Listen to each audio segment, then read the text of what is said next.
Can a few rows of colorful blocks mean something important? Can it hold a secret?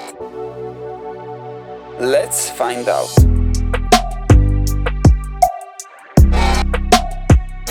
Hi and welcome to CTF School. Today we're gonna take a look at the Blue Hands, a CTF that was live a few weeks ago.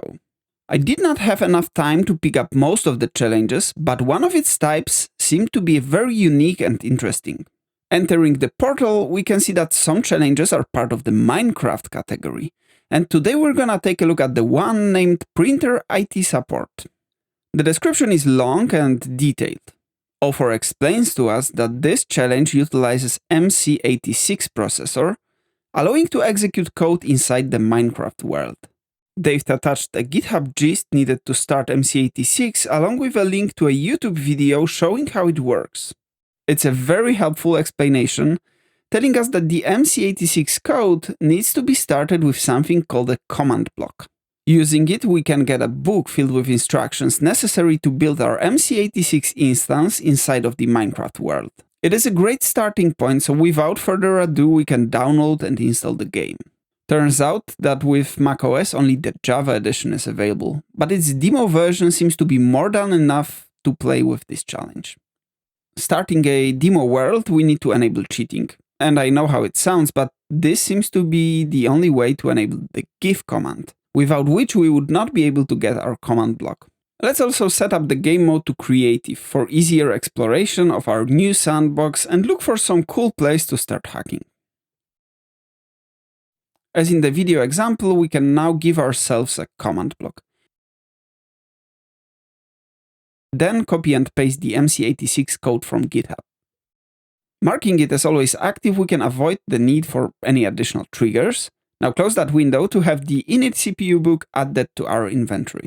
The next step is simple. We need to click once for each of the MC86 initialization steps and voila! Our processor is almost ready to go.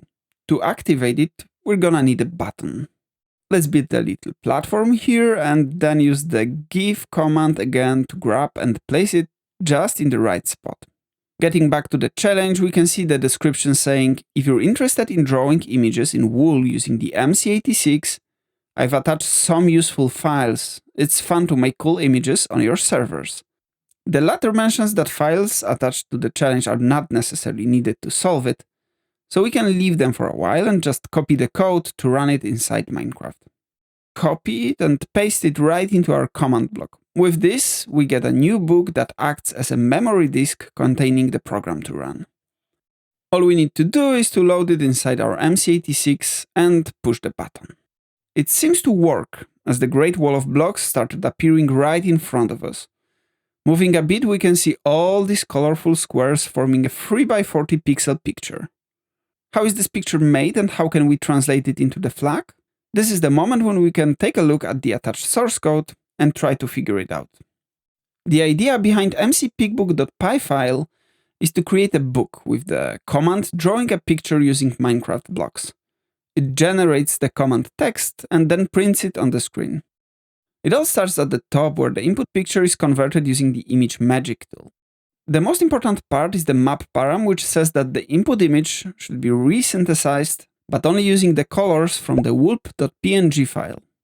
The wulp.png is also attached to the challenge, and as you can see, it's just a color palette of all the 16 wool colors available in Minecraft. Then the picture is stored as a tiny.png file, and will be used later to build the block order inside the command to print.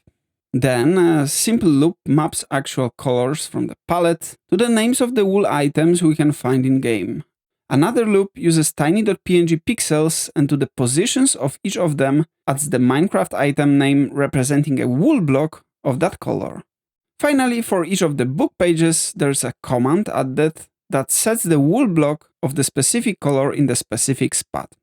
The last touch is splitting the command into chunks, so in case it's longer than the maximum command length that the command block can accept, it will be divided into multiple parts.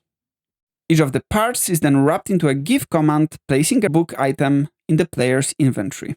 I have to say, this is a very smart way of turning an image into its pixel art form in the Minecraft world, and I had a lot of fun figuring out how this script works. Of course, I've had to try it myself, so I've put the CTF school logo into it and made it appear in the Minecraft world. As the picture was huge, it took me a few rounds of copying and pasting generated books, but you have to agree that the final result was pretty amazing. Analyzing this script also gives us pretty good idea that the MC86 code was only introduced to display the picture that author of this challenge wanted to show us. It means that 3x40 pixel image had to contain a hidden message we need to decode.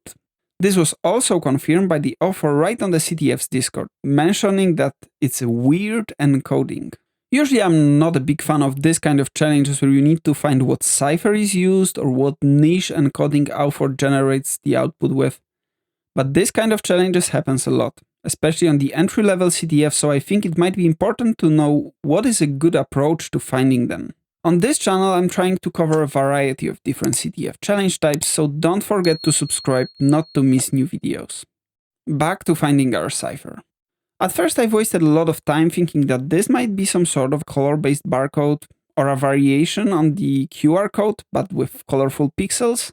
After a moment of that, I looked into the website that usually has all the answers when it comes to weird encodings.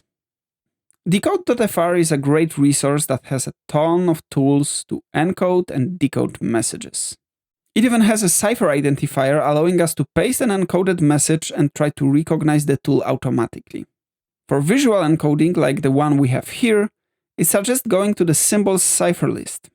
A quick look at them and we can immediately recognize that our image looks like a hexaq encoding. Nice. The only thing we need to do now is matching the 2x3 pixel blocks. It takes a while and it's really easy to make a mistake while doing it, but at the end we can click on the decrypt button and get the flag. Cool, huh? Thanks for watching this episode of CTF School. Give a thumbs up if you liked it, subscribe not to miss any new videos. Till the next time.